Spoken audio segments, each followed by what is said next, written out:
So ayun na nga guys, napadayo nga tayo dito sa may Binondo, Manila para tikman itong dinadayo at pinipilahan at sikat na kare-kare overload dito sa may Binondo, Manila. Eh guys, ilang araw na nga rin ako nagka-crave sa kare-kare overload na to dahil ilang araw ko na rin siyang napapanood sa social media at finally, eto, matitikman ko na din siya. Eh sa dinami-dami kong ang natikman na kare-kare dito sa buong Metro Manila, ito talaga yung masasabi kong highly recommended na kare-kare ni Chef Mongklong. Kaya kung ako sa inyo guys, dayuhin nyo na tong Chef Mongklong fast food na located lang dito sa may Binondo, Manila at nasa gilid lang yan guys ng Lucky Chinatown. Pagtanong nyo lang guys yung Chef Mongklong, madali lang siyang hanapin. At ito nga guys yung mga menu nila, screenshot nyo na lang para pagpunta nyo dito, alam nyo na yung mga kakainin nyo.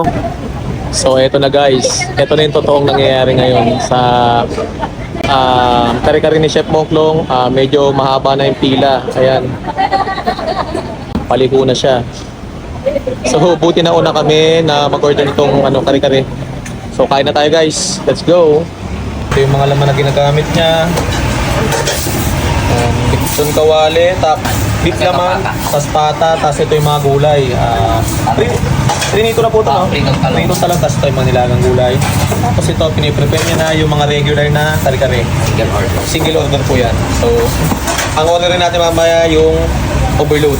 Ito po yung sauce niya po. Gusto po nakakailang kaldero kayo nito sir sa isang bogapo? Sa ngayon, nilaki na namin nakaka 5-6. 5-6 po, okay. So ito ba, panibago na po to? Panibago na yan. Ayun, grabe. Next batch na yan. Pang-6 na po kaldero, no? So ito naman yung bagoong ni sir, ayan. Homemade din talaga. Homemade din talaga yan, no? Sir, sa bagoong sir, nakakailang kilo rin kayo magkapot? Sa araw-araw, 10 din. 10 kilo? Oo. Grabe, ganito katindi sir. Ayan. Palugo na rin. Sa dayo lang kayo dito. Lucky Chinatown lang, gilid lang po ng Lucky Chinatown. Everyday kami open from 10 a.m. to 7 p.m. Ayun. Sige sir, order na kami ng overload kare-kare. Kapag laway, sauce pa lang. At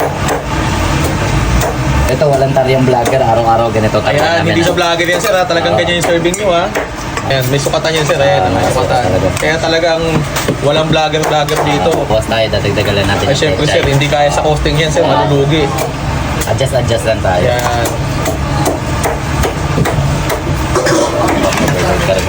Tapos sir, ang bagoong niya sir, lalagyan niya DIY. Yes, Sir, pwede patingin sir ng overload na kare-kare. Ayan, ganyan kasolid ang kare-kare dito na sir ha. Hindi sa vlogger yan. Talagang yan ang serving ng overload nila. Magkano yan sir? 250 lang po. O 250, 250 sharing na siya. For sharing na yan, 2 to 3 person yan. Sige sir, thank you. So ito na yung order namin ng overload na kare-kare. Kasi sa akin ha.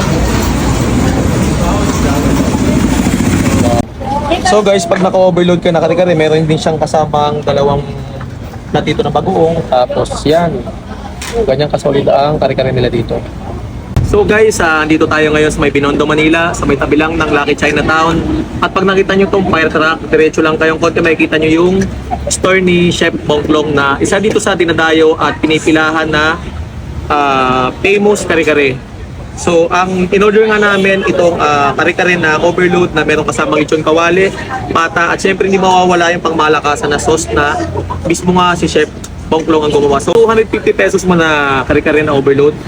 Ito siya, good for 2 to 3 person na. Tapos meron siyang kasamang dalawang bagoong na nakapasito. Ayan. Tignan natin kung talagang napakasolid talaga ng mga tinda ni Kuya Chef Mongklong dito.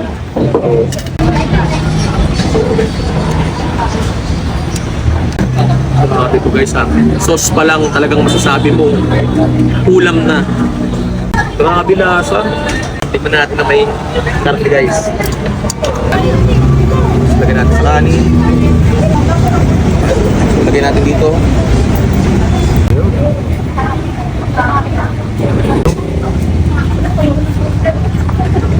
Grabe yung bagong guys. Bagay na bagay sa sauce. Bagay sa karne. Ang kanin. Solid ang lasa.